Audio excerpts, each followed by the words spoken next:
She was 6 weeks pregnant, holding the positive test in one hand, her husband's phone in the other.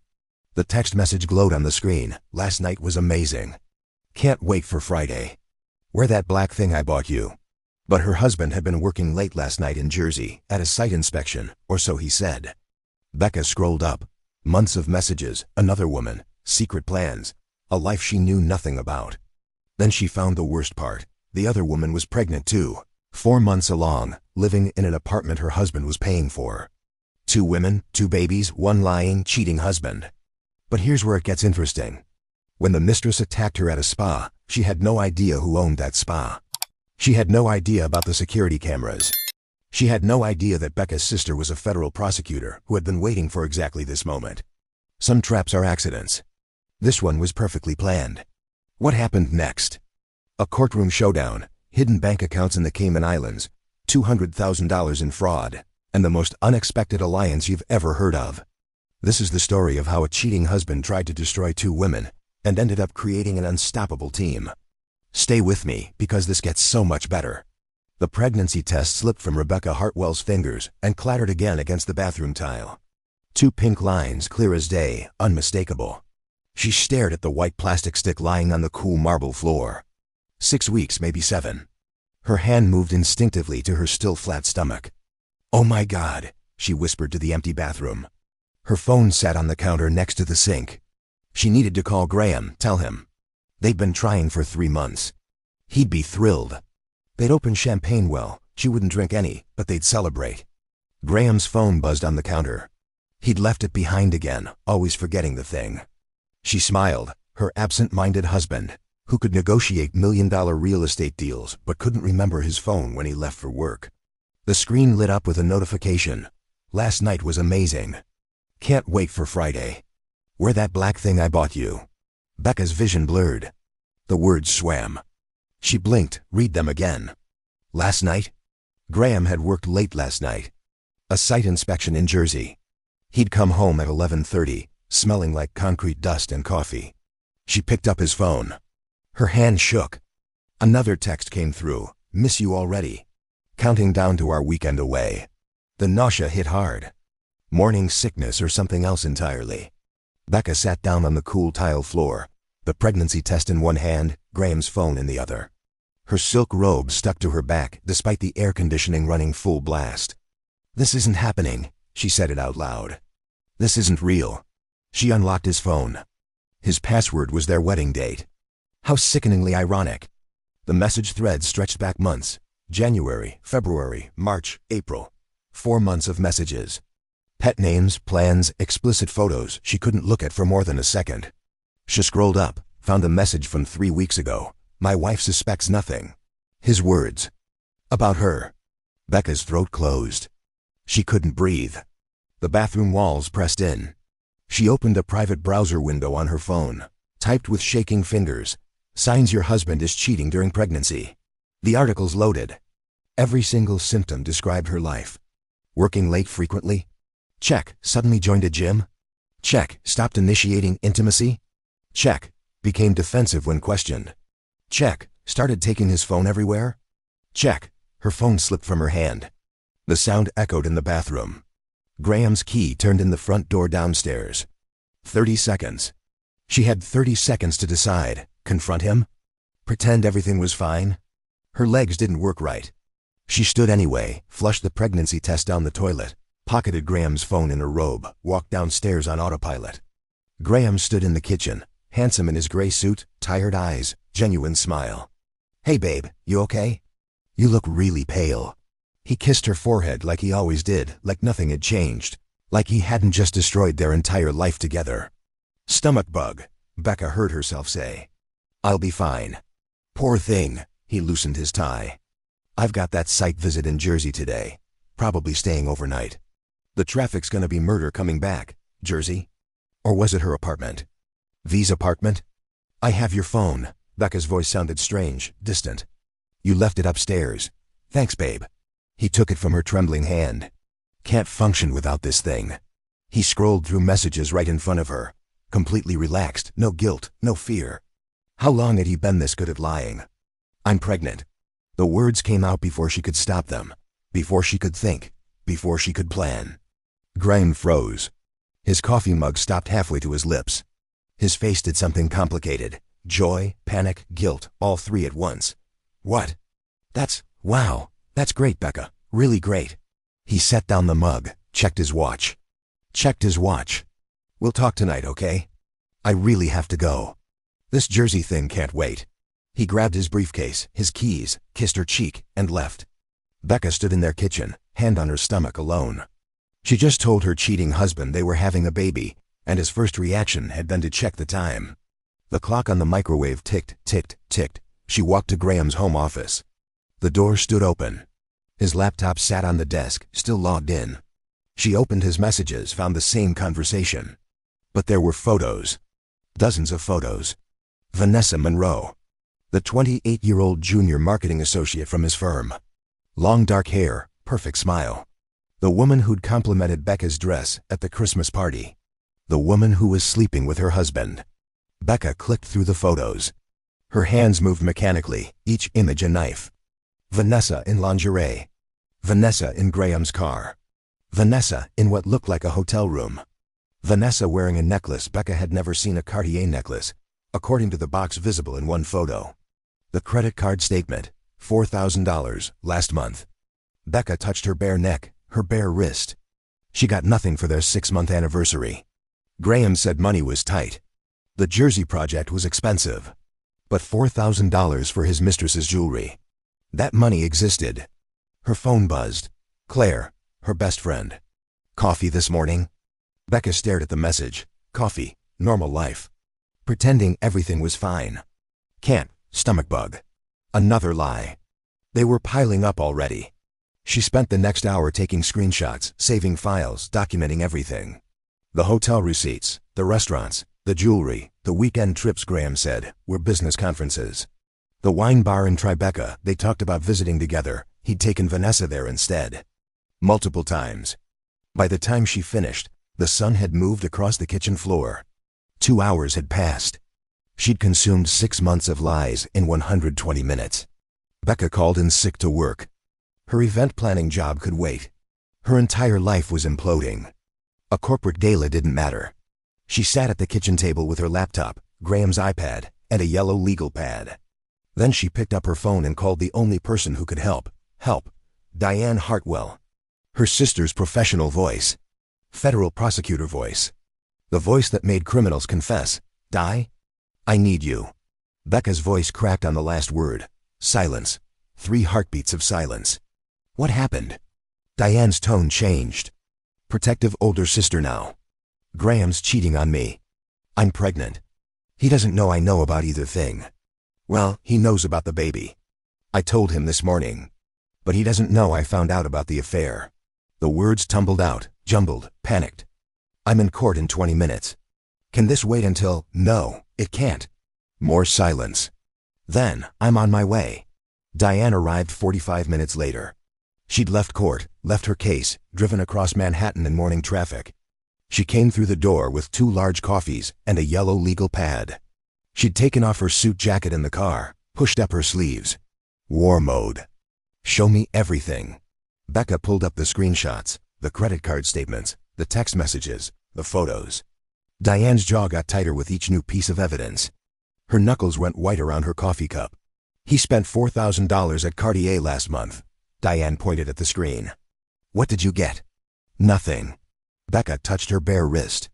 Our anniversary isn't until June. Motherfucker. Diane never cursed, ever, not even when she'd broken her arm. Falling off a bike at age 10, their mother used to joke that. Diane would apologize to someone stabbing her. But now she cursed. I'm not crazy, right? Becca heard herself asking. I kept thinking, maybe I was being paranoid. He said I was hormonal when I asked about the late nights. He said I was imagining things when I mentioned the perfume smell on his jacket. Was this somehow my fault? Stop. Diane grabbed both her hands, held them tight. Listen to me very carefully. This is textbook Darvo. Deny an attack, reverse victim and offender. He made you question your own sanity so you'd stop questioning him. You're not crazy. You're not paranoid. You're not hormonal. You're seeing clearly for the first time in months. But how did I miss this? How did I not know? Because you loved him. You trusted him. That's not a character flaw, Becca. That's being a good wife. He's the one who broke the rules. They spent 2 hours cataloging everything. Diane made notes in her neat handwriting, legal pad pages filled with evidence. Hotel rooms in Hoboken, dinners at restaurants Becca had never been to. Jewelry she'd never received, weekend trips she'd never taken. A separate credit card Becca hadn't known existed. He's been planning this, Diane said. Look at the timeline. He opened this card in January, right after New Year's, right after you two decided to try for a baby. The doorbell rang. Claire stood in the hallway, still in her pediatric nurse scrubs from the night shift. She held a bag from their favorite bagel place. I brought food. Your text worried me. Stomach bugs don't usually. She stopped, saw Diane, saw Becca's face, saw the evidence spread across the table. Oh no, you knew? Becca heard her own voice, flat, cold. Claire's eyes filled with tears. I saw them. 3 weeks ago. At that wine bar in Tribeca, the one we always said we'd try. They were. I didn't know how to tell you. I'm so sorry. I should have told you immediately. I just didn't know how. The betrayal stacked like bricks, one on top of another, building a wall. Her husband. Her best friend. Who else knew? I was going to tell you, Claire said, her voice shook. I swear. I was just trying to figure out the right way. I didn't want to blow up your life over one dinner. I thought maybe I was wrong. Maybe it was innocent. With his hand on her thigh, Becca's memory supplied the detail before Claire could. I'm so sorry. Diane's phone buzzed. She glanced at the screen, went very still. Becca, Graham just applied for a $50,000 personal loan at 3 different banks. The room tilted. Why would he need $50,000? He's moving money. Getting ready for something. Diane's prosecutor brain worked fast. He's planning to leave. He's going to leave you pregnant and broke. Not if we get there first. Becca surprised herself. Her voice didn't shake. What do? We build a case. Document everything. Transfer money to accounts he can't access. Secure your position. Diane opened her laptop. I know people. Good people. We're going to protect you. Claire sat down. What can I do? Call every mutual friend we have. Find out who else knew. I need to know how many people watched this happen. The bagel sat uneaten on the table. The coffee went cold. Diane made phone calls, called in favors. Within an hour, she had a private investigator on retainer, a divorce attorney on standby, a forensic accountant ready to trace Graham's money. Federal prosecutors don't mess around, Diane said. And nobody hurts my little sister. The private investigator called back at 2 in the afternoon. Diane put it on speaker. Your brother-in-law has been busy. That Vanessa chick? She's not just his mistress. She's pregnant too. The room spun. Becca gripped the edge of the table. What? All 3 women spoke at once. 4 months along. She's been posting about it on a private Instagram account. Baby daddy's unnamed, but the timeline matches your guy perfectly. And get this, she just signed a lease on a 2-bedroom condo in Hoboken. Guess who co-signed? Becca couldn't breathe. The air wouldn't come. Her lungs forgot how to work. 2 babies. He'd gotten his mistress pregnant while actively trying to get his wife pregnant. There's more, the investigator said. The condo's expensive, $3,000 a month. He's also been making deposits into an account in her name. Looks like he's been supporting her for months. Diane thanked him, hung up, looked at Becca. Breathe. Just breathe, but Becca couldn't. The panic attack hit hard. Everything went fuzzy at the edges. Claire grabbed her shoulders, nurse mode. Head between your knees now. Breathe slowly. In through your nose, out through your mouth. The room stopped spinning eventually, maybe 5 minutes later, maybe 10. He was hedging his bets, Becca heard herself say. He was building a backup family. If I didn't get pregnant, he had her. If she didn't get pregnant, he had me. He was running a clinical trial on which woman would give him a baby first. That's sociopathic, Claire said. That's my brother-in-law, Diane's voice carried pure rage. And he just made the biggest mistake of his life. What do you mean? He pissed off a federal prosecutor who has unlimited resources and 0 patience for men who hurt pregnant women. Diane made another call. Then another. Her network activated. By 4 in the afternoon, Becca had a strategy. A team, a plan. We don't confront him yet, Diane said. We need more leverage, more information. Right now, he thinks he's in control. Let him think that a little longer. Meanwhile, we secure everything you need to survive this. I want to confront him, Becca said. I want to see his face when I tell him I know everything. Soon, but not yet. We do this right. Becca sat in her car outside their apartment building at 6 that evening. She'd been circling the block for 20 minutes, unable to go inside, unable to face the apartment full of lies. She picked up her phone. Locked it, unlocked it. Locked it again. 3 times she did this. Lock, unlock, lock. Finally, she opened a group text with her old college roommates. Women she'd been neglecting since the wedding. Since Graham had slowly isolated her from everyone who knew her before him. Hey strangers, life update. I'm pregnant, she typed. Then deleted. Tried it again. I'm pregnant, and my husband's mistress is also pregnant, so that's fun. Her finger hovered over send. She pressed it. The responses came fast. Shock. Outrage. Offers of wine and couches and revenge. Sam, her old roommate who'd never liked Graham, sent, "Want me to post his number on Craigslist? I've gotten very creative with fake ads. Last guy who ghosted me got 47 calls about a free hot tub." Despite everything, Becca laughed. It hurt her chest, but she laughed. She walked into the apartment building, rode the elevator to the 8th floor, put her key in the lock. Graham sat on the couch, tie loosened, looking nervous. "We need to talk about the baby." "Yeah, we do." He actually looked relieved, like he'd been dreading this conversation. "Look, the timing's not great with work. The Jersey project's underwater. Money's really tight right now. Maybe we should wait." "Wait?" Becca's voice stayed calm, eerily calm. "I'm already pregnant, Graham. We can't wait. I mean, there are options. It's early. We could—" "No." His face hardened. The mask slipped. "Becca, be reasonable. Think about our finances. Think about timing. Think about, how far along is Vanessa?" The color drained from his face. Complete, instant terror. "What? How? How far along is Vanessa?" Graham stood so fast the coffee table rocked. His water glass tipped over. Water spread across the wood surface. Neither of them moved to clean it. "What are you talking about?" "Don't," Becca's voice cut like glass. "Don't lie to me. Not anymore. How far along is she?" That's not, he ran both hands through his hair. "The tell." He always did that when he lied to clients, when he couldn't close a deal, when he was cornered. 4 months. 2-bedroom condo in Hoboken. You co-signed the lease 3 weeks ago. $3,000 a month. While I was taking fertility vitamins you bought me. Each word landed like a stone, heavy, solid, undeniable. Did you get her the same vitamins? Were you running some kind of experiment? Graham's phone rang. He looked at the screen. Vanessa. Becca watched him decline the call. "It's not what you think." "Then what is it, Graham? Please explain it to me. I'm very interested in your version of events." He sat down, stood up again, paced to the window, paced back. The man who presented million-dollar proposals to investors couldn't find words for his pregnant wife. It just happened. 4 words. That's all he had. It just happened. Which part just happened? The affair? The second pregnancy? The secret apartment? The $50,000 loans you're taking out behind my back? The Cartier necklace I never got? The wine bar in Tribeca we never went to? Which part just happened, Graham? His eyes narrowed. The fear transformed into anger. Classic. Predictable. You went through my finances?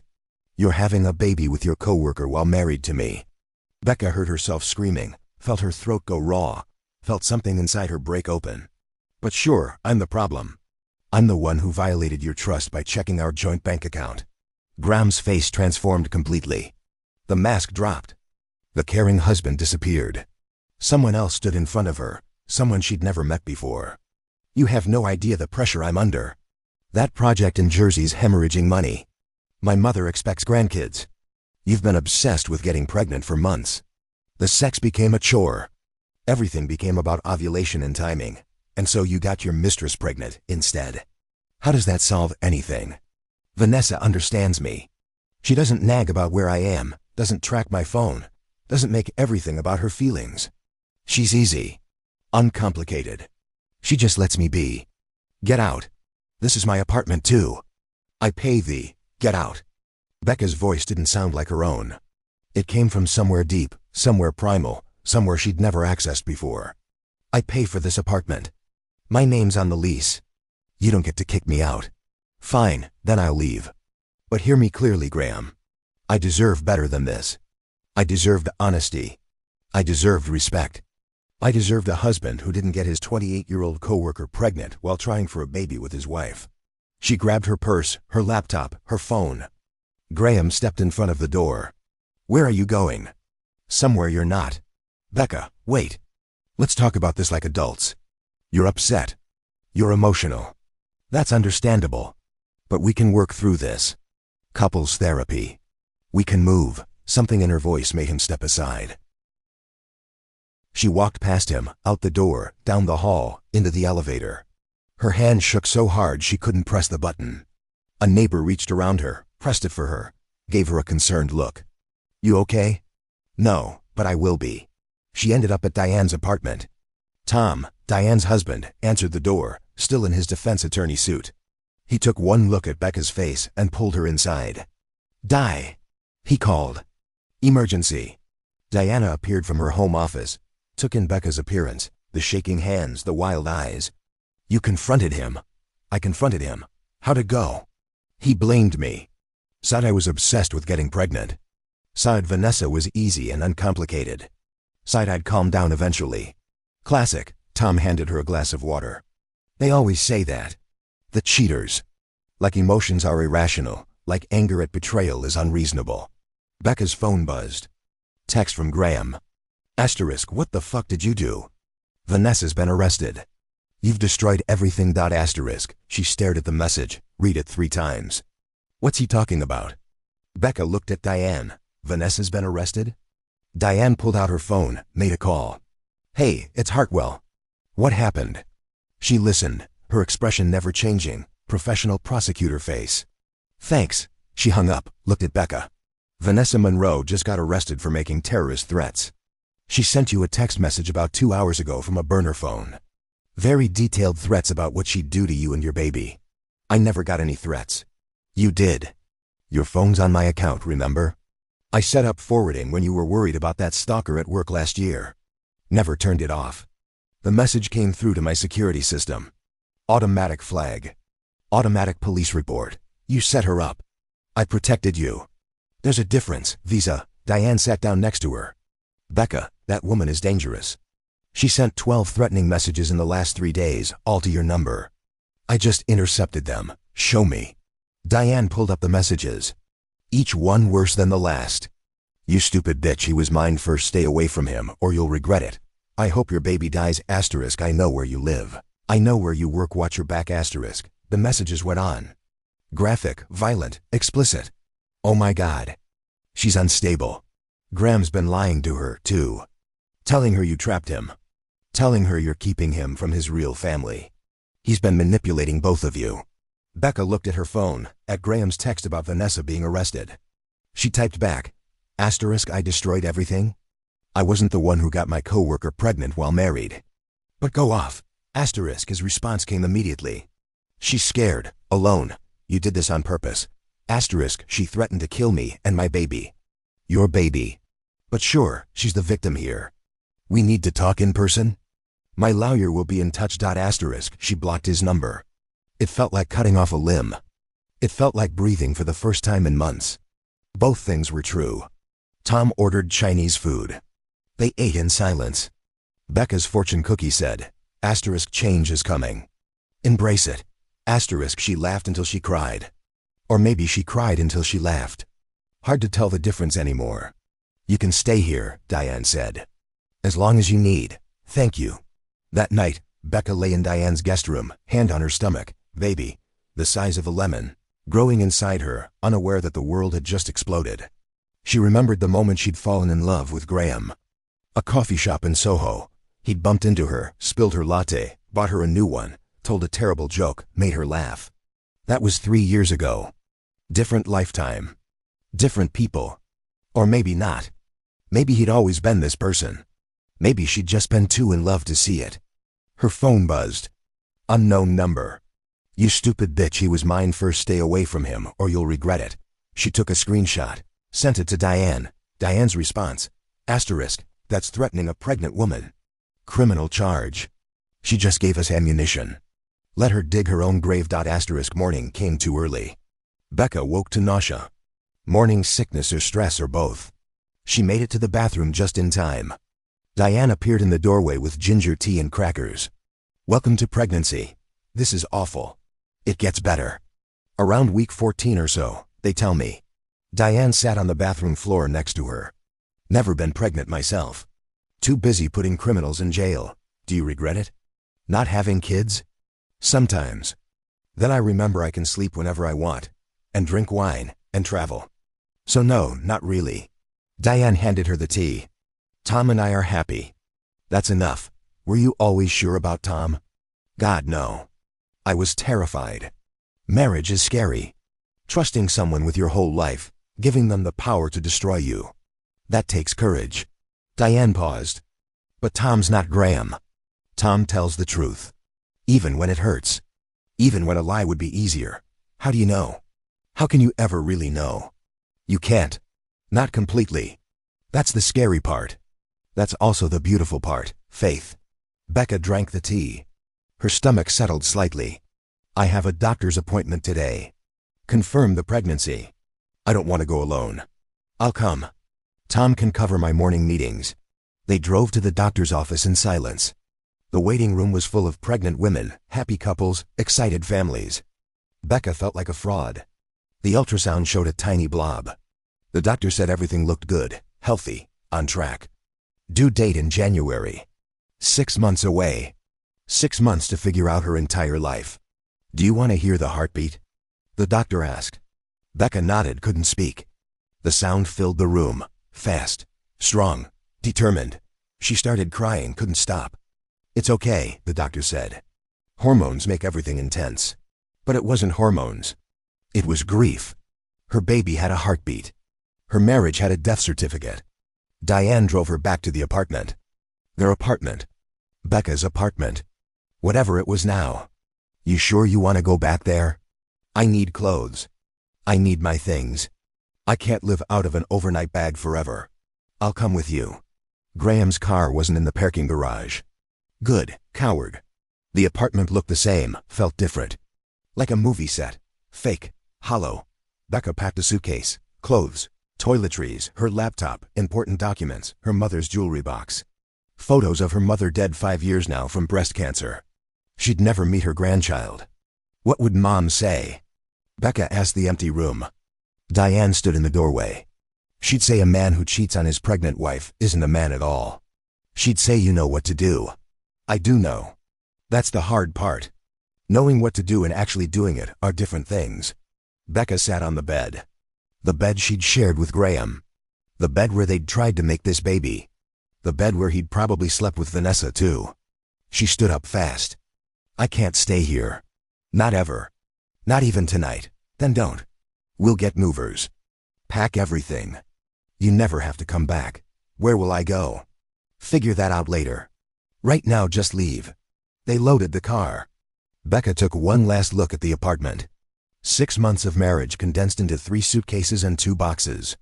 Not much to show for a lifetime commitment. Her phone rang. Unknown number. She almost didn't answer. Hello, Mrs. Hartwell? This is Detective O'Brien. I'm investigating the threats made against you. Do you have time to come to the station now, if possible? We have some questions, and we need you to give a statement. Diane grabbed the phone. This is Diane Hartwell. I'm her sister and her attorney. We'll be there in 20 minutes. The police station smelled like coffee and desperation. Detective O'Brien looked tired, gray hair, kind eyes, wedding ring. Thank you for coming in. He pulled out a folder. We've arrested Vanessa Monroe for making terrorist threats. She posted bail an hour ago. We need you to give a statement about your relationship with her. I don't have a relationship with her. She's sleeping with my husband. Understood. But she seems to think you're the problem. She's been telling people you trapped your husband. That you got pregnant on purpose to keep him. That you're preventing him from being with his real family. His real family? Becca's voice rose. I'm his wife. I'm carrying his child. That's his real family. I'm just telling you what she's saying. O'Brien pulled out more papers. She's also been following you. We pulled her phone records. She's been outside your apartment building 17 times in the last 2 weeks. Outside your work 6 times. She knows your routine. Ice flooded Becca's veins. She's stalking me. That's our assessment. Combined with the threats, we believe she's dangerous. Especially to you and your unborn child. Diane leaned forward. What can we do? File for a restraining order. Emergency order. Judge can see you tomorrow morning. With the evidence we have, it'll be granted. Do it, Becca said. They spent 2 hours at the station giving statements, signing papers, building a case. Detective O'Brien walked them out. Mrs. Hartwell, be careful. She's out on bail. She's angry. She's pregnant. That's a dangerous combination. I will. Diane's phone rang on the drive home. She answered on speaker. Di? It's Mitchell. Mitchell Price, the divorce attorney. I got the financial records. You need to see this. Send them over. Already did. Check your email. Diane pulled over, opened her email on her phone, clicked the attachment. Her face went white. Son of a bitch, what? Graham's been hiding money. Not just the $50,000 in personal loans. He's got an account in the Cayman Islands. Almost $200,000. What? Look, Diane showed her the screen. Bank statements. Graham's name. Account opened 6 months ago. Right after their wedding. He'd been planning this from the beginning. That's fraud, Diane said. That's hiding assets. That's a federal crime. Can we use it? Oh, we're definitely using it. And I'm calling every contact I have at the IRS. Graham just became their new favorite target. 3 days later, Becca woke in Diane's guest room. Sun streamed through unfamiliar windows. She'd been having the same dream every night, walking down the aisle, marrying Graham. Except in the dream, everyone in the church was laughing. She never knew why. Now she knew. Her phone showed 8 missed calls from Graham. 12 texts. She'd blocked his number, but he was using different phones. Friends' phones. Work phones. Burner phones. Asterisk, we need to talk. You're being unreasonable. Think about the baby. My mother wants to meet with you. Asterisk, she deleted them all without reading past the preview text. Diane knocked on the door. You awake? Unfortunately, I have a proposition. Diane came in with coffee. Real coffee. The good stuff. I own a spa. Serenity Haven, you know it? The one downtown? The fancy one? That's the one. It's not just a spa. It's a legitimate business that covers overhead while I prosecute criminals. Also gives me contacts. Everyone talks in spas. Judges, politicians, defense attorneys. I hear things. Okay, I want you to come in today. Full pregnancy spa package. Prenatal massage, facial, the works. You need to decompress. This stress isn't good for the baby. Becca almost said no. Then thought, asterisk, why should I hide? I didn't do anything wrong. Asterisk, what time? Noon, I cleared the whole spa. Just you. Total privacy. The spa smelled like eucalyptus and lavender. Soft music played. Water fountains burbled. Everything designed for peace. Becca wore a plush robe, sat in the relaxation lounge, drank herbal tea. A woman approached. Dark hair, gentle smile, slight Russian accent. Miss Hartwell? I'm Marina. I'll be doing your prenatal massage today. We focus on safely relieving tension for expecting mothers. Nothing that could harm the baby. Thank you. The massage room was dimly lit, warm. Marina's hands were skilled, professional kind. You're carrying a lot of tension in your shoulders. Very common in first trimester. I'm stressed. I can tell. Try to breathe. Let it go. Whatever you're holding on to, just release it for the next hour. Becca tried. Tried to let her mind drift, tried to relax. She thought about her mother. What would she say about all this? Mom, who'd stayed married to Dad for 40 years. Mom, who'd believed in commitment, in working through problems. But Mom had also believed in respect. In honesty. In partnership. Baby girl, Mom used to say, asterisk, a man who cheats on his pregnant wife isn't a man at all. You know what to do. Asterisk, she did know. She'd always known. The hard part was accepting it. Marina finished the massage. Take your time getting up. Drink lots of water. Diane's waiting in the relaxation lounge when you're ready. Becca sat up slowly. The world tilted slightly. Pregnancy or emotional vertigo? Both felt the same. She wrapped the robe tighter, opened the door, and walked straight into Vanessa Monroe. The other woman stood in the hallway, belly obvious now in a tight dress, face twisted with pure rage. "You!" Vanessa's voice echoed off the stone walls, filled the peaceful space with violence. "How did you?" Becca backed into the massage room. "He told me everything. How you trapped him. How you got pregnant on purpose. How you're trying to steal him from me." Vanessa advanced, each step deliberate, threatening. "I'm carrying his first baby. His first. Not yours, mine." Time slowed down. Becca saw Diane running from the office. Saw Marina reaching for the phone. But Vanessa moved faster. She shoved Becca, hard, with both hands. Becca's hip hit the massage table. Pain exploded. She threw her hands out, caught herself, protected her stomach. Protected the baby. "You think you're so much better than me? You are pathetic. He doesn't love you. He never loved you. You're just the wife. I'm his future. I'm carrying his son. You're nothing but..." Diane's hand locked around Vanessa's wrist. Federal prosecutor grip. The grip that had cuffed mobsters and murderers. "Touch my sister again, I fucking dare you." Vanessa tried to pull away. Couldn't. Diane's grip was iron. "Let go of me." "You can't. This is my spa. In my building. With cameras everywhere. You just committed assault on a pregnant woman. On camera, with witnesses." Marina stood by the phone. "Police are on the way." Vanessa's face went white. "This is insane. I barely touched her. She's exaggerating. She's always exaggerating. Graham said she's dramatic about everything. Graham's not here. And that's assault with potential harm to an unborn child." Sirens outside, getting closer.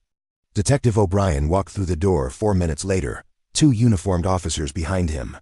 He looked at Vanessa, looked at Diane, looked at Becca sitting on the floor holding her hip. "Miss Monroe. We meet again. This is entrapment. She planned this. She wanted me to come here." Diane handed O'Brien her card. "Deanne Hartwell. Assistant U.S. Attorney, Eastern District of New York. This woman just assaulted my pregnant sister. On camera. I have the entire incident recorded from 3 angles." Vanessa looked at Diane, really looked at her. Saw the federal prosecutor. Saw the trap. Saw what she'd walked into. "You set this up. This whole thing was a setup." Diane smiled. "Not friendly. Not warm, predatory. My spa. The one I own. The one located next to the federal courthouse, with surveillance cameras and priority police dispatch. That's where you chose to confront my sister. The federal prosecutor's sister." O'Brien pulled out handcuffs. "Miss Monroe, you're under arrest for assault. You have the right to remain silent. I want my lawyer." "Smart choice. You're going to need one." They led Vanessa away, still protesting, still insisting this was a trap, still not understanding that it didn't matter. You can't assault someone, even if it is a trap. Becca sat on the floor, couldn't move, couldn't process. Everything had happened so fast. Tees arrived, checked her vitals. Blood pressure elevated. Pulse racing. Baby heartbeat strong. Still strong. "You're okay. Baby's okay." The young MT had kind eyes, maybe 25. Reminded Becca of herself at that age, naive, trusting. "But you should follow up with your OB. Any cramping, bleeding, anything unusual, straight to the A. I understand." She signed the form refusing transport. She wouldn't let Vanessa take anything else. Not her piece. Not her baby. Nothing. Claire arrived 10 minutes later, still in scrubs from her hospital shift. Diane had called her. "Jesus, Becca, I'm okay." "No, you're not. And that's okay, too." Claire pulled a chair close, sat down, took Becca's hand. "You don't have to be strong right now. You don't have to be okay. You can fall apart. That's allowed." The permission broke something open. Becca started crying. Not pretty crying. The ugly kind. The kind that comes from deep inside. The kind that leaves you raw. She cried for her marriage, for the future she'd imagined, for the baby growing inside her who would never have married parents, for having to explain someday why mommy and daddy weren't together. "The hardest part is admitting I knew," Becca said through tears. "Some part of me knew all along.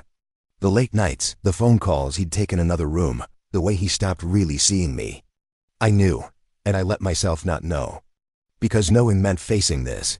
Meant losing everything. That's not weakness, Claire said, her voice cracked. That's love. You loved him. That's not a character flaw. That's being human. He's the one who broke the rules. He's the one who failed. Diane came back with coffee and a manila folder. Professional mode now. Sister mode. Protector mode. Vanessa Monroe has been arrested and charged with assault on a pregnant woman. She posted bail within an hour. Graham paid it. I've already filed for an emergency restraining order. Hearings Monday morning. Judge Patricia Donovan is presiding. She had a similar case last year. She won't be sympathetic to women who attack pregnant women. Graham paid her bail. Of course he did. He's still playing both sides. Still trying to keep everyone happy. Still thinking he can manage this. Becca's phone buzzed. Text from Grum. Asterisk, what the fuck did you do? Vanessa's been arrested. You've destroyed everything. Asterisk, she stared at the message, read it 3 times. Each word a fresh wound. She typed back, asterisk, I destroyed everything? I wasn't the one who got my coworker pregnant while married. But go off, asterisk, his response came instantly. She's scared, alone, pregnant. You did this on purpose. Asterisk, she assaulted me. Your pregnant wife. Me, carrying your baby. But sure, she's the victim here. We need to talk in person? My lawyer will be in touch. Don't contact me again. Asterisk, she blocked his new number. How many phones did he have? He'll just get another phone, Diane said, reading her mind. They always do. That's why we're getting the restraining order extended to him, too. After Monday, he legally can't contact you. If he does, he goes to jail. Good, Becca meant it. Monday morning. Judge Patricia Donovan's courtroom. Becca wore a navy dress that showed her stomach. 6 months along now.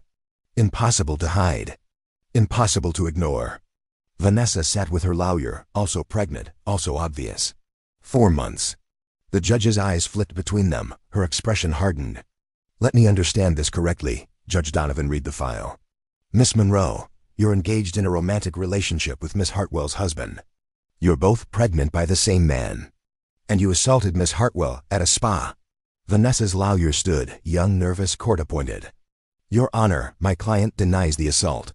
This is a misunderstanding blown out of proportion by... Counselor, the judge's voice could freeze nitrogen. There's security footage from 3 angles. Police reports from 2 officers. Medical documentation from EMTs. Witness statements from 4 people. What part is misunderstood? My client barely touched. Your client shoved a pregnant woman into a massage table. That's assault. Next words out of your mouth better be good ones. Vanessa's lawyer sat down, looked at his notes. Clearly had no good words. If I may, Your Honor, Graham's voice from the back of the courtroom. He stood, walked forward, handsome in a suit, confident, stupid. This is partially my fault. The stress I've caused both women. If I could just explain. Sit down. Judge Donovan pointed at the gallery. Her face was stone. You're not a party to these proceedings. You're not a witness. You're not an attorney. You're nothing in this courtroom. Another word, and I'll hold you in contempt. Do you understand? Graham sat, face red, humiliated. Good. Judge Donovan turned back to Vanessa. Miss Monroe, pregnant or not, affair or not, you assaulted another pregnant woman. You sent threatening text messages. You showed up at her sister's business. You stalked her. Do you understand how serious this is? She provoked me. Did she shove you? No. Did she threaten you? No. Did she show up at your workplace? No. Did she stalk you? No. The judge signed papers, each signature hard, definitive. Emergency restraining order granted. 500 feet minimum distance. No contact. No third-party contact. Any violation results in immediate arrest. Do you understand? Your Honor, that's not fair. How is she supposed to? The lawyer tried. Fair? Judge Donovan removed her glasses. Miss Monroe made choices. Affairs are messy. I understand that. People get hurt. I understand that too. But assault? Threatening an unborn child? That crosses from messy into criminal. We're done here. She banged the gavel. Case closed. Outside the courthouse, Graham cornered Becca on the steps. Happy now? You've ruined her life. Diane stepped between them immediately. Back off. This is between me and my wife. Your soon-to-be ex-wife, who has a restraining order she can easily extend to you if you keep this up. Diane's prosecutor voice carried. Other lawyers looked over, watched. Walk away, Graham. While you still can. You did this. He looked at Becca, eyes full of something ugly. You planned this whole thing. The spa, the attack. You wanted her arrested. I wanted to be left alone. She chose to assault me. The baby might not even be mine. The words hung in the air, vicious, designed to wound, designed to humiliate. What? Becca heard her own voice, distant, shocked. You've been pretty friendly with that contractor who did our kitchen. How do I know the baby's mine? The courthouse steps went silent. Everyone staring. Everyone listening. Becca felt Claire and Diane tense beside her, felt them ready to attack, felt them ready to destroy him. But something shifted inside her. Something crystallized. She laughed. Actually laughed. You're right, Graham. It's probably not yours. Between the pool boy, the mailman, and that entire hockey team, I've been very busy. While you were screwing your coworker, I was running a one-woman brothel. Made good money, too. Probably more than your failing business. Graham's face flushed dark red. Becca, go away, Graham. Your mistress needs you. Oh wait, she can't come near me. 500 feet minimum. Guess you'll have to choose. Unless you want to conduct your relationship via walkie-talkie. She walked away, Diane and Claire flanking her. It should have felt like defeat. It felt like freedom. They went to a diner, ate pancakes, drank coffee, laughed about Graham's face when she'd mentioned the hockey team. I can't believe you said that, Claire said. Neither can I, it just came out. Good, let him wonder. Let him question. Let him feel what you felt. Diane ordered more coffee. He wants you to be the victim. You just refused the role. Becca's phone buzzed. Her doctor's office. Hello, Miss Hartwell. This is Dr. Chun's office. We have your test results. Can you come in today? Is something wrong? The doctor would like to discuss the results in person. Can you make a 3 o'clock appointment? Becca's heart stopped. I'll be there. She hung up, looked at Diane and Claire. Something's wrong with the baby. You don't know that, Claire said. But her nurse face had appeared. Professional, neutral, worried. They went to the doctor's office, sat in the waiting room, watched happy couples, excited families, people whose lives weren't falling apart.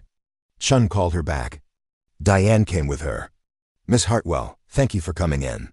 Dr. Chun pulled up results on her computer. Your blood work showed some concerning levels. Nothing immediately dangerous, but I want to monitor you more closely. The stress you're under isn't good for the baby. I understand you're going through a difficult divorce. You could say that. I'm prescribing rest. Real rest. I want you to take leave from work. No stress, no confrontations.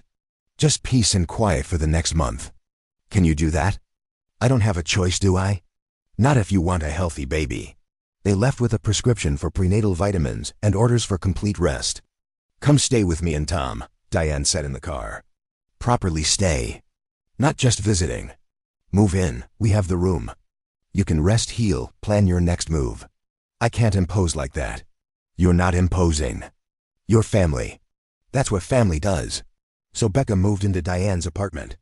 The guest room became her room. Her things mixed with theirs. A temporary home in the middle of chaos. That night, she sat in the new nursery corner Diane had set up. A rocking chair, a small bookshelf, a stuffed elephant from Tom. She put her hand on her stomach, felt the baby kick. Strong, determined, alive. It's you and me, kid. We're going to be okay. The baby kicked again. Like agreement. Like a promise. 1 week later, Becca sat in Mitchell Price's office. The divorce attorney Diane had recommended. He specialized in high-net-worth divorces with infidelity. Mrs. Hartwell, let's talk assets. Becca pulled out the folder. Diane's investigation. 6 months of documentation.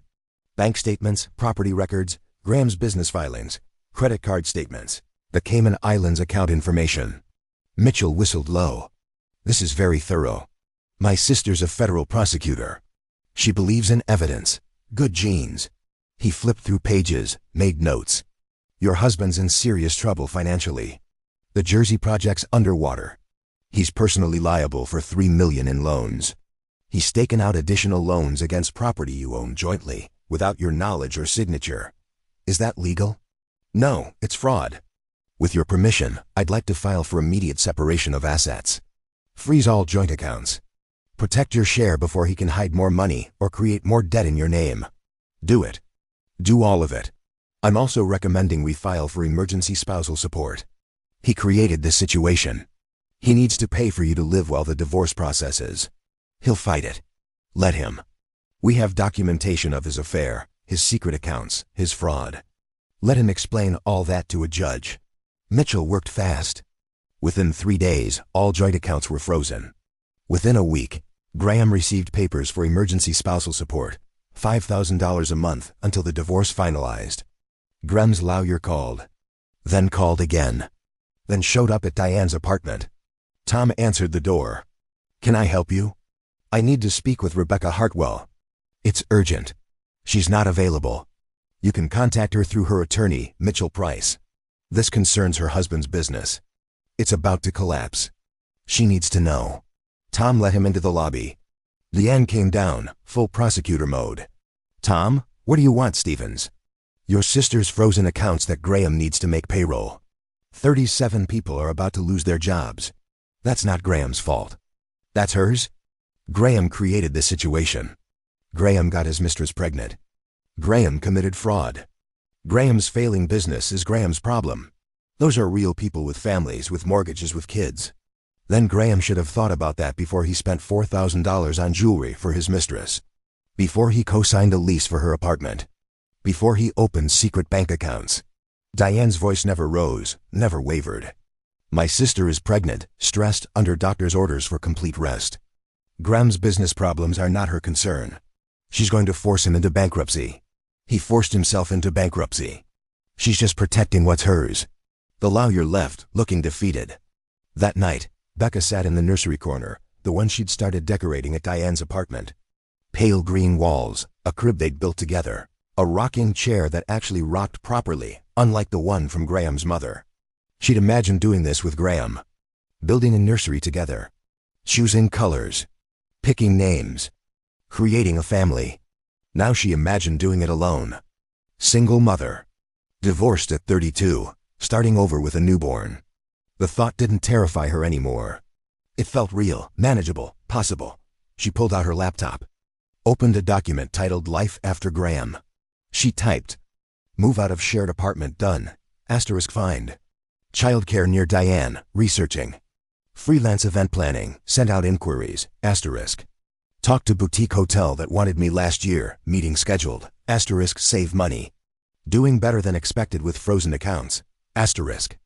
Paint new nursery green, almost done, asterisk tell baby the truth.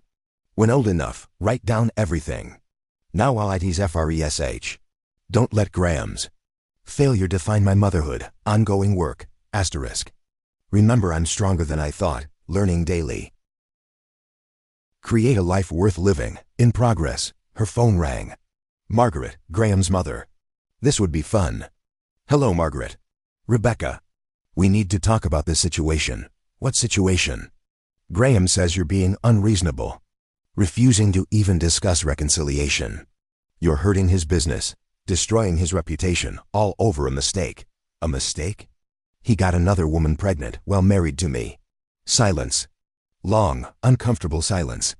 Men make mistakes. They have needs. But divorce? With a baby coming? That's cruel to the child, Rebecca. Children need their fathers. You know what's cruel, Margaret? Teaching my child that cheating is acceptable. That assault is forgivable. That women should tolerate betrayal for appearance's sake. I won't do that. He's my son. And this is your grandchild. Who deserves better than a father who abandons pregnant wives? Who deserves to grow up watching a mother who respects herself? You're being selfish. You're thinking about yourself, not the baby. I'm thinking about exactly what I want to teach this baby about love, about respect, about dignity. And Graham's version of those things isn't what I want to pass on. This is ridiculous. You're throwing away a perfectly good marriage over. He has a pregnant mistress, Margaret. A pregnant mistress he's been supporting financially while telling me money was tight. That's not a perfectly good marriage. That's fraud and betrayal. I'll be speaking to my lawyer about grandparents' rights. You do that. My lawyer's much better. Becca hung up, blocked the number. Tom appeared in the doorway. Heard that, you okay? Better than okay. I'm done apologizing for his choices. Good. Want some ice cream? Diane bought 3 flavors, claims they're all for you. But I've seen her eat the chocolate chip at midnight. They ate ice cream, watched terrible reality TV. Laughed at people whose problems seemed simpler than theirs. Normal. This was normal. Becca could do normal. 3 weeks later, Vanessa requested a meeting. Through lawyers. Neutral territory. A coffee shop in Midtown. Diane insisted on coming. This could be a setup. She has a restraining order. If she comes within 500 feet, she goes to jail. That's what worries me. Desperate people do stupid things. The coffee shop was busy, Monday morning rush. Vanessa sat at a corner table, visibly pregnant now. Circles under her eyes, makeup couldn't hide the exhaustion. She stood when Becca approached, didn't extend her hand. Thank you for coming. Becca sat. Diane stood 3 tables away, close enough to intervene, far enough to give them space. You have 10 minutes. Graham left me.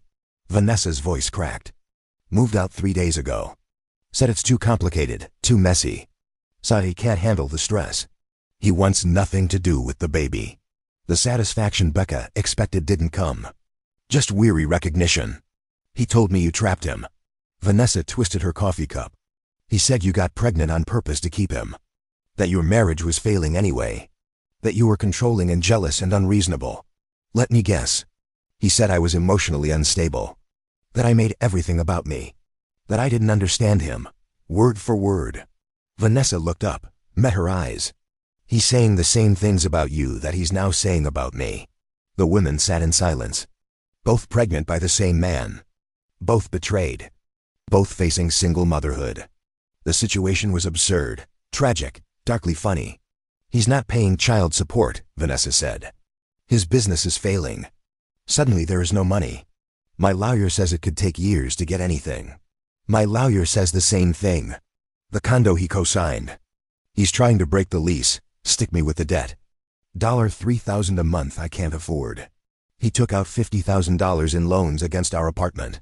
Forged my signature. I didn't know until the banks called. Vanessa laughed, bitter, hard. We're both screwed, completely. I'm sorry, Vanessa said it quietly. For the spa. For the texts. For all of it. He told me you were cold, unfeeling, that you'd driven him away with your demands. He made you sound like a monster. Let me guess. He needed someone who understood him. Someone who didn't make everything so complicated. Every word of that, yes. Vanessa wiped her eyes. I believed him. I thought I was saving him from you. God, I'm an idiot. We both are. That's his gift. Making smart women feel crazy. They sat with that truth, let it settle. I can't afford a good lawyer, Vanessa said. Mine's court appointed, barely has time to meet with me. Graham's got Mitchell Price, the shark. I'm going to lose everything. Mitchell's my lawyer. Vanessa's face fell. Of course he is. Of course you can afford the best. But my sister's a federal prosecutor. She might know someone who handles cases pro bono. Someone who'd love to destroy a man screwing over 2 pregnant women simultaneously. Why would you help me? Because Graham's counting on us fighting each other. Staying divided. Easier to manipulate separately. Easier to hide money from both of us. Easier to play victim. Becca finished her tea. But together, we know everything. Where the money is. Where the lies are. All of it, Vanessa studied her. You're serious. Completely. He created this situation. Time for him to face it. There's something else. Vanessa pulled out her phone. He's not broke. Grandma's hiding money. I found this by accident last month. She showed Becca the screenshot. Bank statement. Graham Hartwell. Account number. Balance. How did you get this? He left his laptop open at my place. After he told me money was tight and I needed to get a job to help pay for the baby. I was angry. I looked. Vanessa met her eyes. This is fraud, right? Hiding assets during divorce? It's very illegal. Especially in divorce proceedings. Good, because I saved everything. Screenshots, account numbers, passwords. All his accounts. Every lie, everything. Diane appeared at their table. She'd been watching, listening. Now she pulled up a chair. Did she just say what I think she said? The ex-mistress just became our star witness. Becca felt pieces clicking together. Graham tried to play us against each other. He has no idea what he's actually created.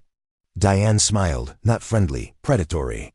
Vanessa Monroe, meet Mitchell Price, your new pro bono attorney. He's going to love this case.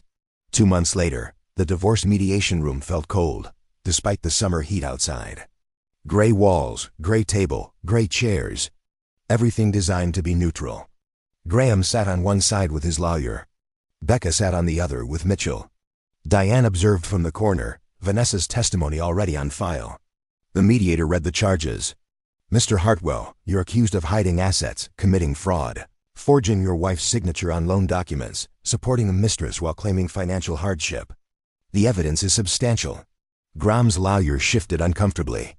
My client disputes these allegations. Your client has a Cayman Islands bank account with $197,000 that was never disclosed. Want to dispute that? Silence. Your client forged his wife's signature on 3 separate loan documents. Want to dispute that? More silence. Your client spent over $40,000 on his mistress in 6 months while telling his wife they needed to cut expenses. Want to dispute that? Graham's lawyer closed his folder. Can we have a moment? They stepped outside. 15 minutes later, they returned. Graham looked smaller, defeated. My client is prepared to settle. Mitchell leaned forward.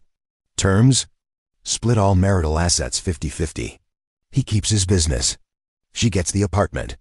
He pays child support based on his actual income, not his claimed income. Medical expenses split. College fund established. Not enough, Mitchell said. Your client committed fraud. Your client forged documents. Your client created massive financial harm. We want punitive damages. We don't have. You have the Cayman Islands money. Liquidate it. $100,000 to my client as damages. The rest goes into a trust for the child, supervised by a third party. Not Graham. Graham exploded. That's my money. I earned that. You hid it during divorce proceedings. That's fraud. Be grateful we're not pursuing criminal charges. Diane spoke for the first time yet. The mediator looked at Graham. Sir, I strongly suggest you take this deal. The alternative is a judge who will not be sympathetic, especially given the circumstances. What circumstances? You got your mistress pregnant while married. You assaulted your wife verbally in a public courthouse. You committed financial fraud. You forged legal documents. Do you want to take that to trial? Because I promise you, it won't go well. Graham's lawyer whispered in his ear. Long conversation. Finally, Graham nodded. Fine, we'll take the deal. Mitchell laid out papers. Sign here. And here. And here, Graham signed. Each signature looked painful. Congratulations, Mrs. Hartwell, you're officially divorced.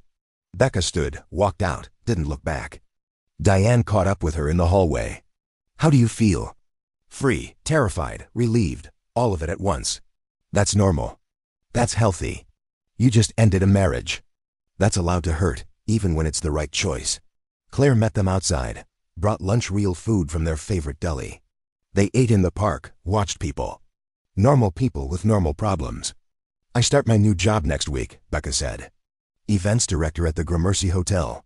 Full benefits. Flexible hours. They know about the baby. That's amazing, Claire said. I'm terrified. Also normal. Diane stole a chip from Becca's plate. You're starting over. That's scary. That's also brave. I don't feel brave. Brave people never do. That's what makes them brave. That night, Becca sat in her new apartment. 1 bedroom, small, hers, completely hers. The nursery corner had green walls. A crib from Target, not some fancy designer place. A rocking chair from a garage sale that Tom had refinished. Books from the library sale. It wasn't the nursery she'd imagined. It was better because it was real. Hers. Her phone buzzed. A text from Vanessa. Asterisk, had my son yesterday. 8 pounds, 6 ounces. James Graham Monroe. Look what we made with the world's worst man. Still, somehow perfect. Asterisk, a photo attached. Tiny baby, dark hair, perfect.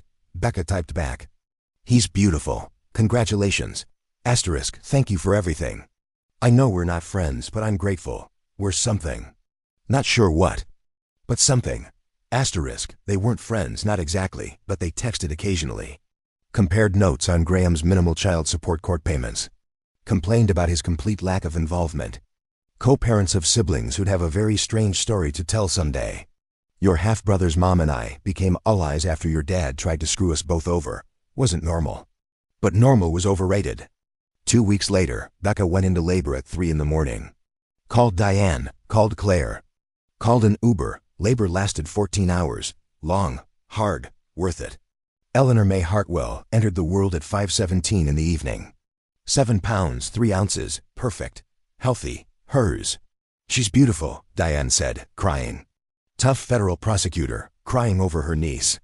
She looks like Mom, Becca said, around the eyes. She does. Mom would be so proud of you. Tom brought balloons and terrible coffee and terrible jokes. Claire brought professional nurse skills and genuine love. They stayed until visiting hours ended. Then it was just Becca and Eleanor. Alone together. Hi, baby girl. I'm your mom. We're going to figure this out together. I don't have all the answers, but I promise you this. You'll never doubt that you're loved. You'll never doubt your worth. And you'll never watch me accept less than I deserve. Eleanor yawned, unimpressed with philosophy. Fair enough. You're 2 hours old. We'll work up to the deep stuff. Graham came to the hospital the next day. Diane intercepted him in the lobby. You can see your daughter. 30 minutes, supervised, then you leave. She's my daughter. I have rights. You have the rights the court gave you, which is supervised visits until you complete parenting classes and anger management. Don't test me, Graham. He saw Eleanor through the nursery window. Didn't ask to hold her. Didn't cry. Didn't show emotion. She looks like my mother, he said. She looks like my mother, Becca corrected. Your mother, who you haven't spoken to in weeks. The one who threatened to sue for grandparents' rights? That was a misunderstanding. Everything's a misunderstanding with you. He left after 15 minutes, said he had a meeting, couldn't stay longer. Becca held Eleanor, breathed in new baby smell, felt complete. 6 months later, Eleanor was 3 months old, perfect, healthy, screaming at 2 in the morning like a champion athlete training for the Olympics. Becca walked the small apartment in her oversized sleep shirt and fuzzy socks, bouncing Eleanor gently against her shoulder. The rhythm had become automatic. 3 steps forward, turn, 3 steps back, bounce, repeat. She could probably do it in her sleep. She practically was doing it in her sleep. I know, baby girl, I know. Life's hard. The milk doesn't come fast enough. Sleep is a distant memory. Someone keeps having digestive issues that wake up the whole building. The apartment was dark, except for the small night light shaped like a moon. It cast a soft glow across the hardwood floors, floors that creaked in 3 specific spots, floors that were hers. Completely hers. No shared lease. No joint decisions. Just hers. Eleanor's screaming subsided to whimpers, then angry grunts, then soft breathing punctuated by tiny hiccups.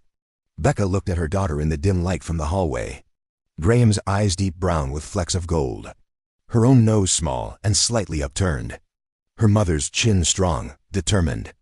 A whole person who existed because of betrayal and lies, and somehow was the absolute best thing that ever happened. Your daddy's an idiot, Becca whispered into Eleanor's soft hair. But you're magnificent.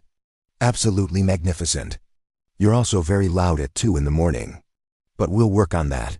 She walked to the nursery corner, not a separate room. The apartment was too small for that, but a corner she'd created with careful planning. Green walls that she'd painted herself at 7 months pregnant. Diane had tried to stop her. Claire had given her a lecture about fumes and pregnancy. But Becca had needed to do something. To create something. To prove she could build a nursery alone. The crib was from Target, not the fancy designer place Graham's mother had insisted they register at. Just Target.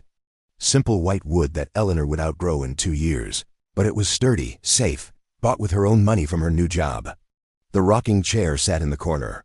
Tom had found it at a garage sale, refinished it himself, painted it soft gray, added cushions that Diane had made well. Diane had bought fabric and paid someone to make them, but the thought counted.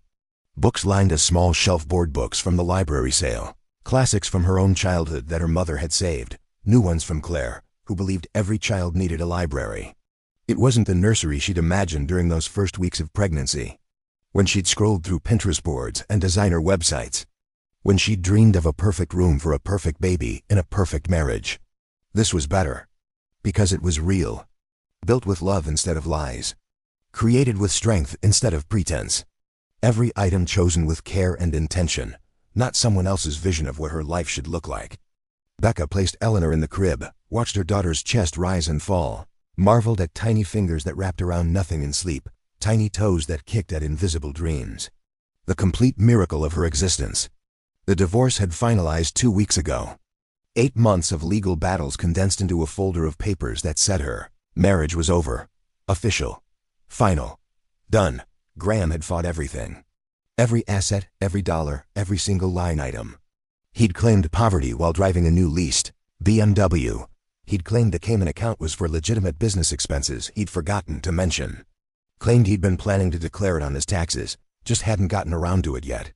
Judge Patricia Donovan hadn't bought any of it. She'd seen too many cases like this. Too many men who cried poverty while hiding money. Too many women left struggling while their exes lived comfortably. Mr. Hartwell, the judge had said during the final hearing, your financial statements don't match your lifestyle. Your claims don't match the evidence. Your story doesn't match reality. I'm ruling in favor of Mrs. Hartwell on all contested items. Graham's face had gone purple. This is ridiculous. She's taking everything. She's taking what's legally hers. What you tried to hide.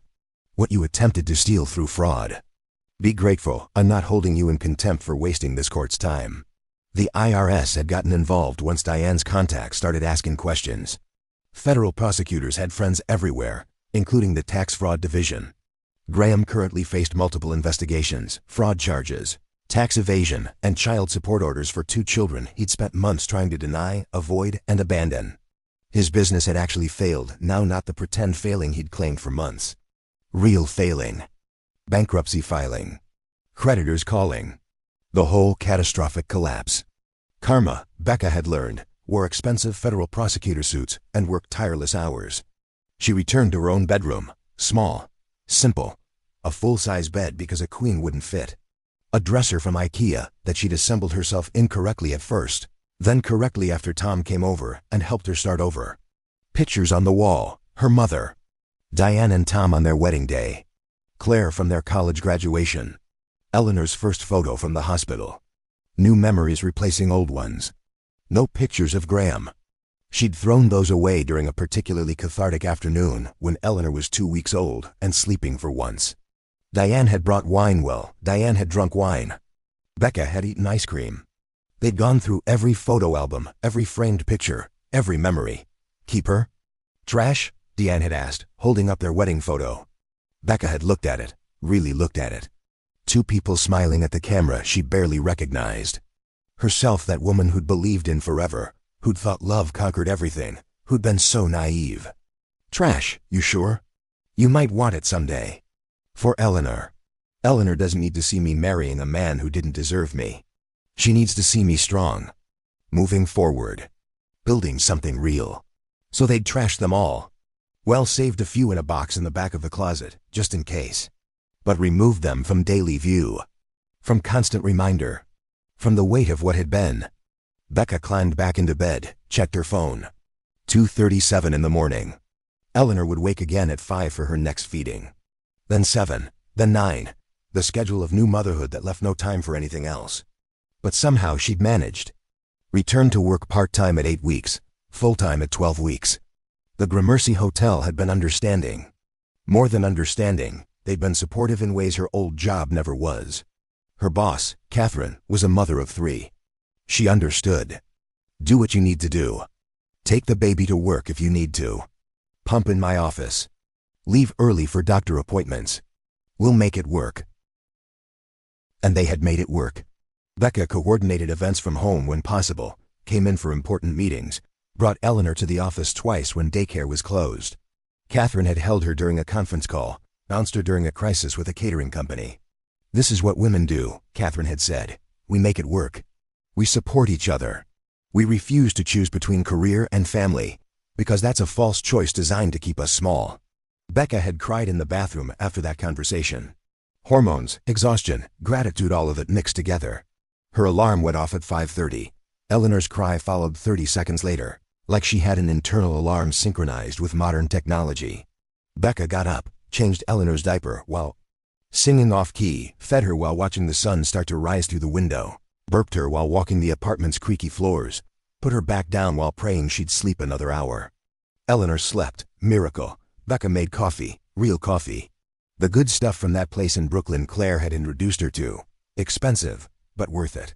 Some mornings, coffee was the only thing that made sense. She sat at her small kitchen table, opened her laptop, checked emails from work, responded to 3 urgent messages, planned a wedding reception for 200 people, coordinated with vendors, solved problems. She was good at this, really good. Event planning had always been her strength, creating beautiful moments from chaos, making order from disorder, turning visions into reality. Kind of like her life right now. Her phone buzzed. Text from Claire. Asterisk coffee later? I have a 2-hour break between shifts. Yes. Desperately yes. 11. Asterisk perfect. Bringing bagels. Asterisk Claire arrived at exactly 11 with bagels, cream cheese, and the kind of friendship that didn't require explanation. She held Eleanor while Becca ate actual food with both hands. You look tired, Claire said. I look like a new mom who was up 6 times last night. Eleanor's going through a growth spurt. Everything makes her angry. The bottle's too slow, too fast, too warm, too cold. She's very particular for someone who can't talk yet. She's expressing her needs clearly. That's healthy. She's expressing them at 2 a.m. That's exhausting. Claire laughed, bounced Eleanor, who was wide awake and fascinated by Claire's long dark hair. How are you really, though, beyond the exhaustion? Becca thought about it, really thought about it, while chewing her bagel. You know what's weird? I thought my life was over that morning. Standing in that bathroom with the pregnancy test and Graham's phone, reading those messages. I genuinely thought everything was falling apart. That I'd lost everything. It was falling apart. But it was falling into place too, just not the place I expected. Not the place I'd planned. Becca took Eleanor back, breathed in that new baby smell that everyone talked about. I would have stayed if I hadn't found those messages. I would have overlooked so much, made excuses. Convinced myself I was being too demanding, too sensitive, too much. You weren't any of those things. I know that now, but then? I believed him when he said I was hormonal, paranoid, making problems where none existed. I believed him because I wanted to believe him. Because believing him was easier than facing the truth. Claire ate her bagel, let the silence sit comfortably between them. And now? She finally asked. Now I know what enough actually looks like. It's not a man who makes me question my sanity. It's not walking on eggshells, wondering if today's the day he gets angry about something I can't predict. It's not this. She gestured around her small apartment, her second-hand furniture, her carefully budgeted life. This is hard, really hard. Single parenting is no joke. But it's honest, and honest is better than comfortable lies. When did you get so wise? About 3 a.m. yesterday morning during feeding. No, 4. I apparently have deep revelations at strange hours now. Last week, I solved a major work problem at 4 a.m. while Eleanor was cluster feeding.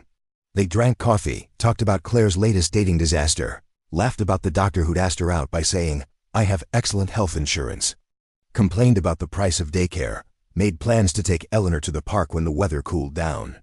Normal. This was normal. Adult friendship, support, understanding, the things that had disappeared during her marriage. Graham had slowly isolated her, nothing dramatic, just gradual. Suggesting Claire was dramatic, implying Diane was too controlling. Making her other friendships seem less important than their relationship. Classic isolation tactics. She hadn't recognized until Diane pointed them out. Abusers do this, Diane had explained. They cut you off from support systems, make you dependent only on them. Then when you need help, you have nowhere to go. Graham wasn't abusive, he cheated. He gaslit you. He made you question your reality. He isolated you from friends. He committed financial fraud. Those are all forms of abuse, Becca. Just because he never hit you doesn't mean he didn't hurt you. That conversation had been 3 months ago. Becca was still processing it, still understanding the full scope of what her marriage had been, still unpacking the layers of manipulation she'd normalized. Claire left at 1 o'clock. Diane arrived at 2:30, still in her court suit navy blue power suit that meant she'd won her case. She only wore navy when she was certain of victory. How's my favorite niece? Your only niece is perfect, also awake. Also ready to meet her favorite aunt. Obviously. She has excellent taste. Diane scooped up Eleanor with practiced ease. 3 months of practice had made her confident. Tom liked to joke that Diane cross-examined Eleanor during diaper changes. Heard from Graham. His monthly child support check cleared on time for the first time. Miracles happen. Probably because the IRS now has direct access to his accounts. Probably, yeah. He also tried to claim Eleanor as a dependent on his taxes. What? Yeah. His accountant called mine, asked about splitting the dependency. I had our lawyer send a very clear letter explaining that no, he cannot claim a child he sees twice a month for supervised visits. The audacity of this man continues to amaze me.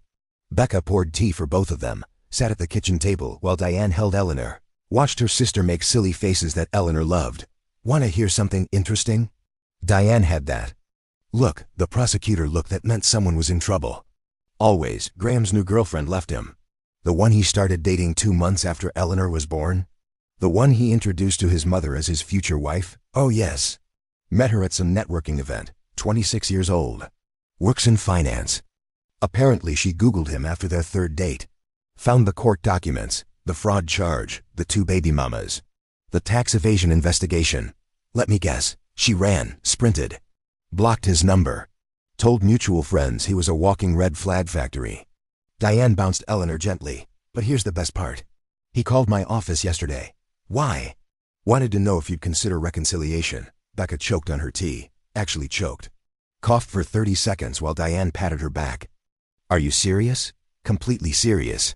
He left a message with my assistant. Said he's grown, changed, been to therapy. Learned from his mistakes. Wants to be a family. With me? The wife he cheated on? The marriage he destroyed? That's the one. Apparently, being single and facing criminal charges has given him perspective. What did you say? I didn't. But I had my assistant call back with a very professional message. Something along the lines of, Mrs. Hartwell has moved forward with her life. She has no interest in revisiting past mistakes. Please direct all future communications through appropriate legal channels. I love you. I know, I'm extremely lovable. Diane handed Eleanor back. But seriously, Becca, are you okay? Hearing that he wants to reconcile, does that mess with your head? Becca looked at Eleanor, at her daughter's perfect face, at the life they'd built together. No, it doesn't mess with my head. You know why? Because I remember. I remember how it felt to question my sanity. To wonder if I was making up problems. To walk on eggshells. I remember finding those texts, the betrayal, the lies, all of it. And no amount of therapy or growth erases that. He showed me who he was. I believe him. Good answer. That evening, after Diane left, after Eleanor was fed and changed and finally sleeping, Becca stood at her window, small apartment. Small view of a brick wall and a small slice of sky. But it was unobstructed. Clear. Hers. She pulled out her phone, opened her notes app, found the document titled Life After Graham, the list she'd made that first week after leaving, the goals that had seemed impossible then. She read through them, checked off items. Move out of shared apartment. Done. Living in my own place. Asterisk, find reliable childcare. Found. Amazing daycare near Diane's spa. Asterisk, return to event planning. Now full-time. Events director at Gramercy. Asterisk, save money. Emergency fund growing. Retirement account started. Asterisk, paint nursery green walls. Exactly as I wanted. Asterisk, write down truth for Eleanor. Journal almost full. Asterisk, don't let his failure define my motherhood, learning daily. Asterisk, remember I'm strong. Evidence mounting. Asterisk, create a life worth living. Actually living IT, now. Build support system. Diane, Claire, Tom. Work friends. Establish boundaries with Graham, legal and enforced. Learn to trust my instincts. They were right all along. She added new lines. Remember, the prison door was unlocked all along. I was my own warden. Never again. Teach Eleanor, your worth comes from within, not from who chooses you. Show Eleanor what healthy love looks like, even if I have to find it again someday. Prove to Eleanor, women can rebuild, can start over, can thrive after devastation. Eleanor stirred in her crib, made that little sound, the one that meant she'd wake in 5 minutes. Like clockwork. Becca went to her daughter, picked her up before she could fully wake, sat in the rocking chair that creaked in a specific rhythm. Here's what I learned, baby girl, she whispered. Your worth isn't determined by who loves you or who doesn't. Your value isn't in being chosen by someone else. It's in knowing yourself well enough to choose yourself. To choose what you deserve. To choose truth over comfort. Every single time. Eleanor yawned, stretched, made a sound that might have been agreement or might have been gas. Also, your Aunt Diana is terrifying, and I love her for it. Your Uncle Tom tells terrible dad jokes, and we tolerate him anyway. Your Auntie Claire will teach you that speaking up is powerful. These are your people. Your tribe. Your family. She rocked slowly. Eleanor's breathing evened out, sleep coming again, the brief wake that sometimes happens between sleep cycles. Your father is complicated.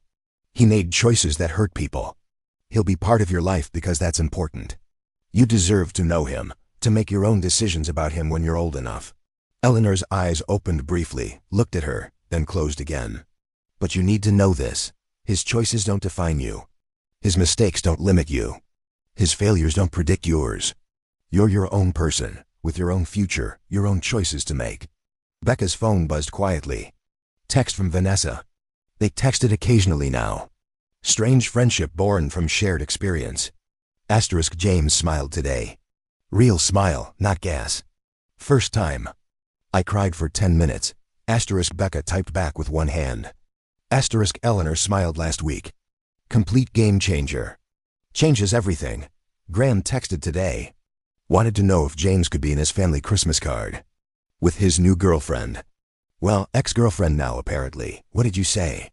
Asterisk I said James and I are our own family. He can make his own card with whoever he wants. We're not props for his redemption narrative.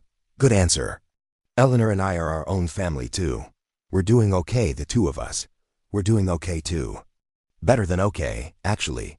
Asterisk they weren't friends, exactly. They weren't sisters. They were something else entirely.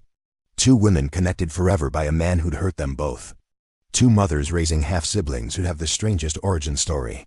Asterisk did Graham really ask you about reconciliation? Vanessa texted.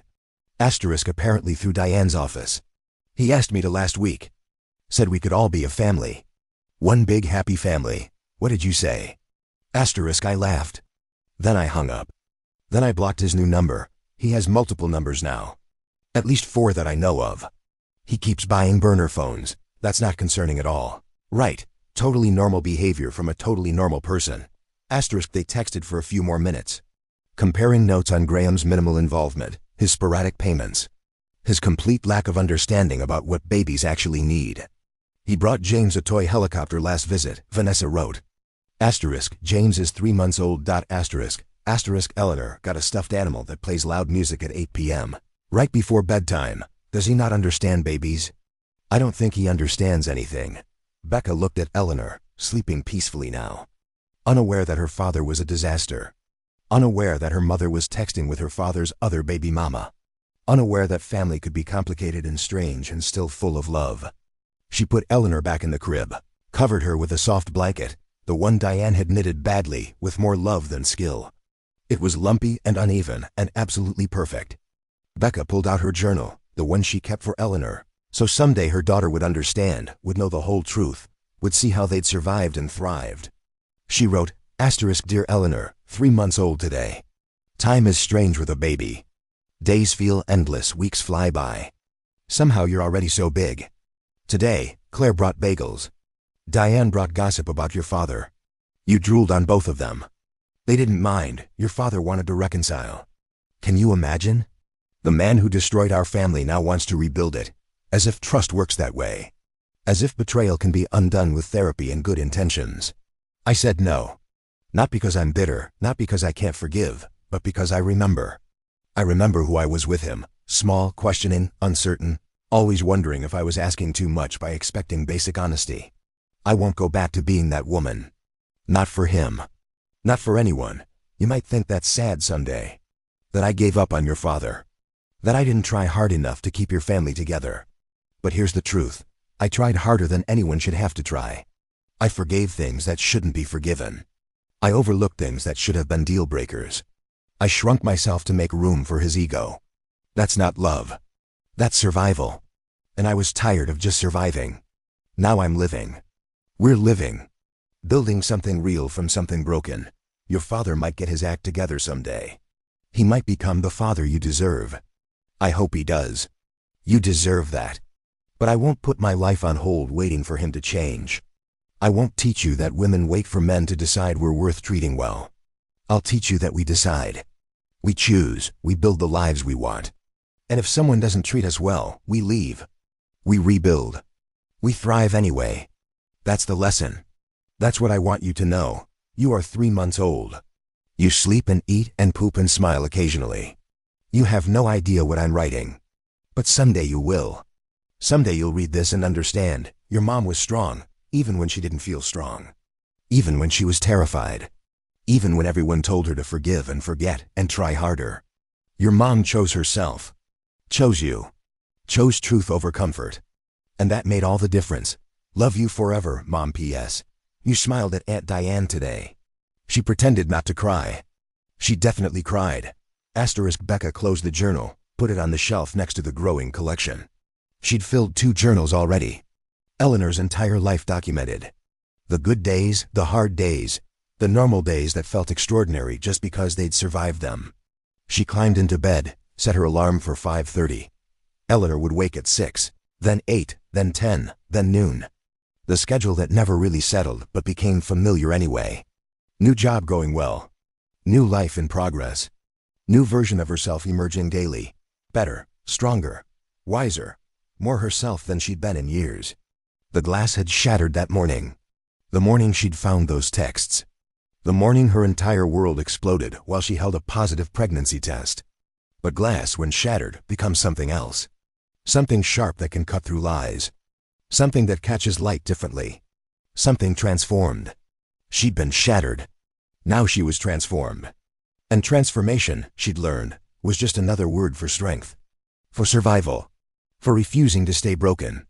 Her last thought before sleep. *. We're going to be okay. Better than okay. We're going to be absolutely fine. *. Eleanor woke at 5:58, close enough to 6 that Becca's alarm was unnecessary. Baby internal clocks were mysterious and precise. She got up, changed Eleanor's diaper while singing off-key. Fed her while watching the sun actually rise this time. Burped her while walking their small apartment. Put her in the bouncer while making breakfast. Real breakfast. Not just coffee and granola bars. Actual eggs and toast. Catherine had given her a lecture about taking care of herself, about how she couldn't pour from an empty cup. You matter too, Catherine had said. Not just as a mother. As a person. Eat real food. Sleep when you can. Ask for help. So Becca ate real food. Asked for help. Accepted it when offered. Revolutionary concepts that felt uncomfortable and necessary. Her phone rang at 7 o'clock. Unknown number. She almost didn't answer, but it might be work. Might be important. Hello, Becca? It's Margaret. Graham's mother. They hadn't spoken since that disastrous phone call months ago. The one where Margaret had threatened grandparents' rights, where Becca had hung up and blocked her number. How did you get this number? I have my ways. Please don't hang up. I need to talk to you. Becca looked at Eleanor. Her daughter, who deserved to know her grandmother. Her daughter, who also deserved protection from toxic people. You have 2 minutes. I was wrong. About everything. About Graham. About you. About what you should have done. Margaret's voice cracked. I saw what I wanted to see. My son. My perfect boy who could do no wrong. And I made you the villain in a story where you were actually the victim. Becca sat down. This wasn't what she'd expected. Why are you telling me this? Because I met Vanessa last week. She brought James to visit. My other grandchild. The one I didn't know existed until after you'd left. Margaret took a shaky breath. She told me everything. How Graham lied to her. Used her. Made her think you were the problem.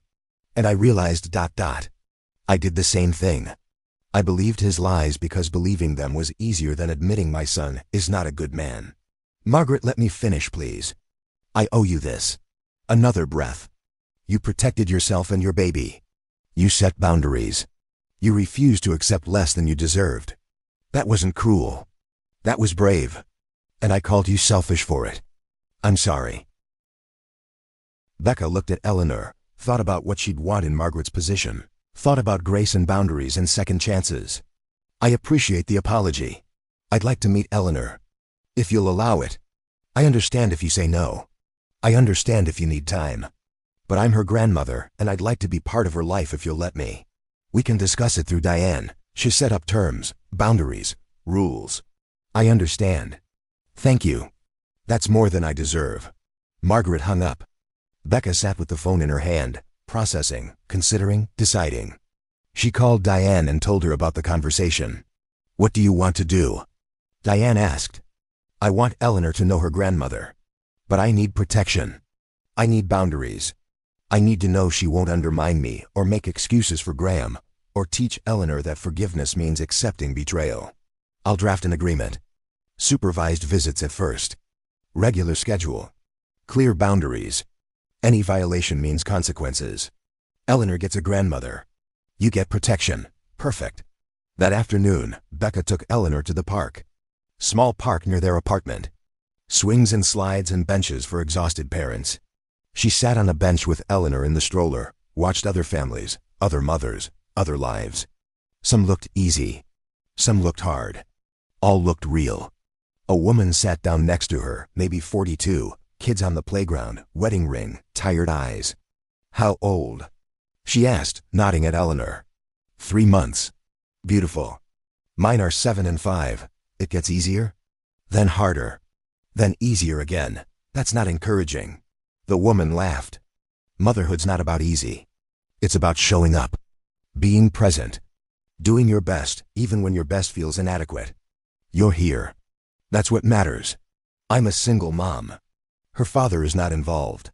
My ex-husband lives 3 blocks away and sees the kids every other weekend.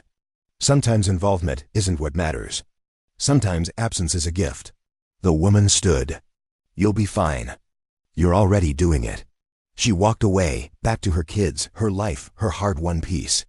Becca looked at Eleanor. Did you hear that? We're already doing it. Eleanor made a sound. Might have been agreement. Might have been gas. Probably gas. They stayed at the park for an hour, soaking in sunshine, watching clouds, being present.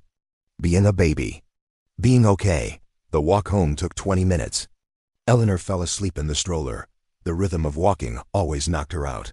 Becca carried the stroller up the stairs to their second-floor apartment. Put Eleanor in the crib without waking her. Miracle. She sat at her laptop and checked work emails. Planned an engagement party for 60 people. Coordinated with florists, solved vendor conflicts. She was good at this. Creating beauty from chaos. Making order from disorder. Building something meaningful from scattered pieces. Kind of like her entire life. That night, after Eleanor's 8 p.m. feeding, after the bedtime routine, after the monitor was on and the apartment was quiet, Becca stood at her window. The sun had set. The city lights glowed. People lived their lives in all those windows. Their own stories, their own struggles, their own victories. She pulled out her phone, opened her notes, read her goals again. Everything checked off. Everything accomplished. Everything she thought was impossible 6 months ago. She added one final line. Asterisk, forgive myself for staying as long as I did. Celebrate myself for leaving when I did. Thank myself for surviving what I've survived. Eleanor cried at 9:30. Brief wake. Quick diaper change. Back to sleep. Becca climbed into bed. Her small bed, in her small room. In her small apartment, that was actually huge with possibility. Tomorrow she'd coordinate a wedding, come home to Eleanor, have dinner with Diane and Tom. Live her life. The life she'd built. The life she'd chosen. The life that was hers. Not perfect. Not easy. But honest, real, worth living. Her last thought before sleep. Asterisk, the glass shattered, but I didn't. I transformed. And that's enough. More than enough. It's everything. Asterisk, asterisk, asterisk, asterisk, so there you have it. Becca rebuilt her entire life. Eleanor has a mother who chose strength over comfort. And Graham? Well, karma caught up with him in ways he never imagined. But here's my question for you. Have you ever had to choose between what was comfortable and what was right? Have you ever had to rebuild after everything fell apart? Drop a comment below. I read every single one. Your story matters. And listen, if this story resonated with you, do me a favor. Hit that like button. It tells me you want more real stories about real people facing impossible situations and coming out stronger. Share this with someone who needs to hear it. That friend going through a divorce. That sister questioning her relationship. That coworker who needs a reminder that starting over is possible. You know who they are. And if you're not subscribed yet, what are you waiting for? Click that subscribe button. Turn on notifications. Because I share stories like this every single week. Stories about strength, survival, transformation. Real people facing real problems and finding real solutions. You deserve stories that respect your intelligence, that honor your experiences, that remind you that you're stronger than you think. So like, comment, share, and subscribe. Let's build a community of people who refuse to settle, who choose themselves, who know their worth. I'll see you in the next story. Until then, remember, the prison door was unlocked all along. You just have to walk through. Take care of yourself. You're worth it.